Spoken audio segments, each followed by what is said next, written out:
أعوذ بالله من الشيطان الرجيم.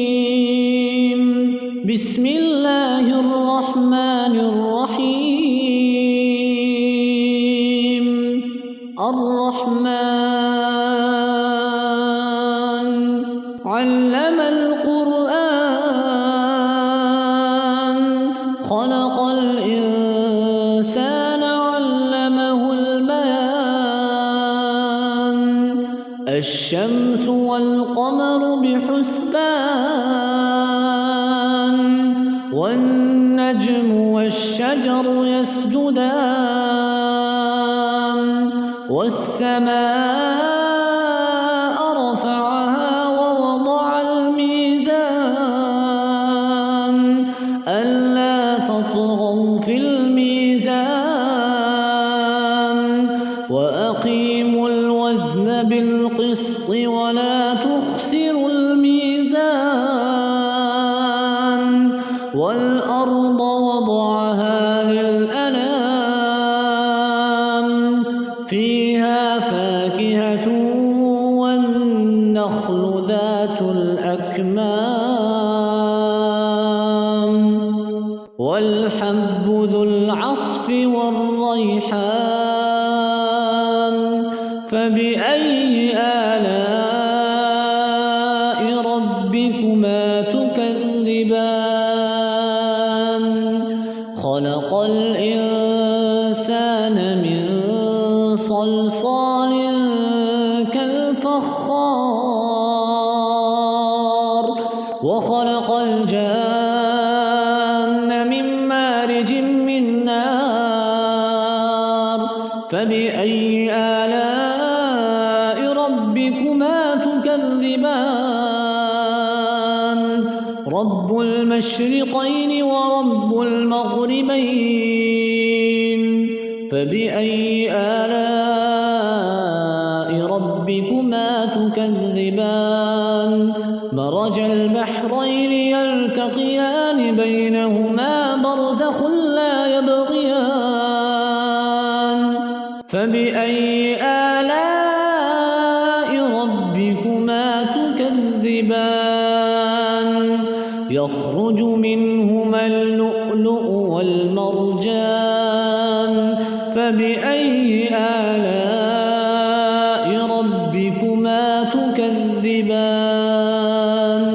وله الجوار المنشآت في البحر كالأعلام.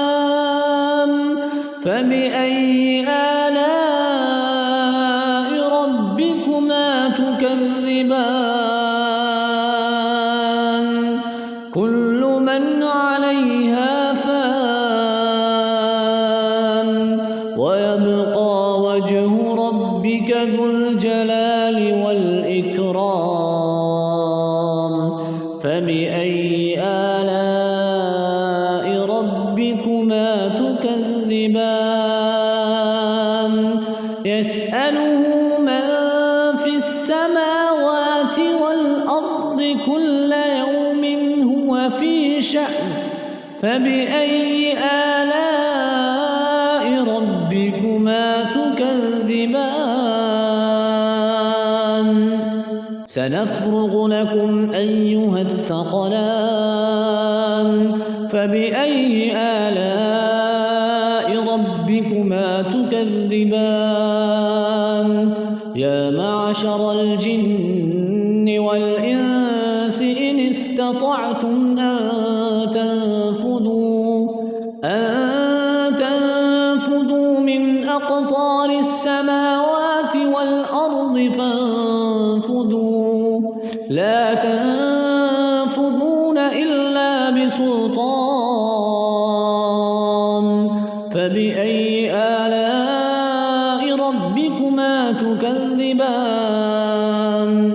يرسل عليكما شواظ من نار ونحاس فلا تنتصران. فبأي آلاء ربكما تكذبان؟ فإذا انشقت السماء فكانت وردة تكذبان فبأي آلاء ربكما تكذبان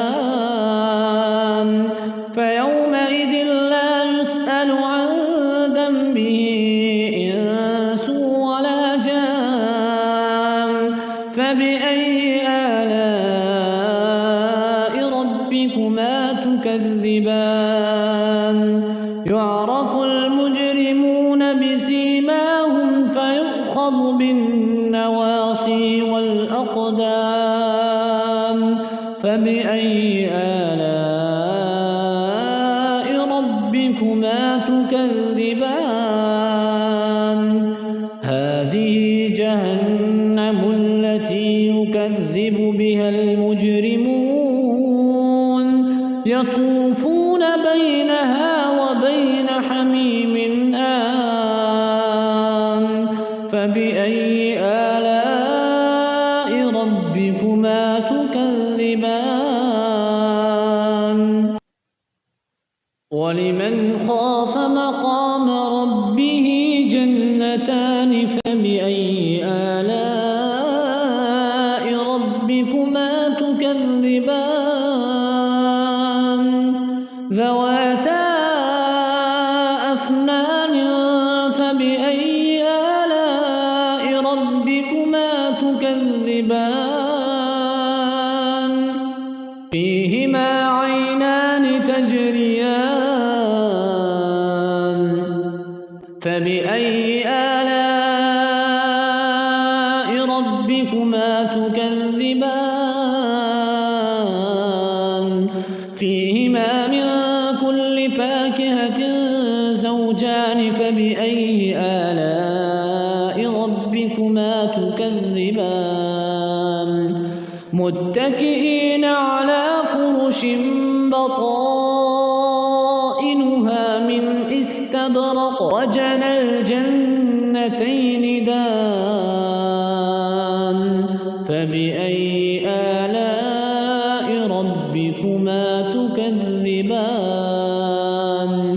فيهن قاصرات الطرف لم يطمثهن إنس قبلهم ولا جان فبأي آلاء ربكما تكذبان كأنهن الياقوت والمرجان فبأي آلاء ربكما تكذبان هل جزاء الإحسان إلا الإحسان فبأي آلاء ربكما تكذبان ومن دونهما جنتان فبأي آلاء ربكما تكذبان مدهامتان فبأي آلاء ربكما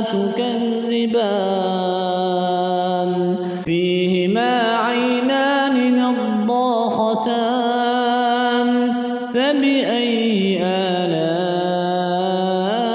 ربكما تكذبان فيهما فاكهة ونخل ورمان فبأي آلاء ربكما تكذبان فيهن خيرات حسان فبأي آلاء ربكما تكذبان حور مقصورات في الخيام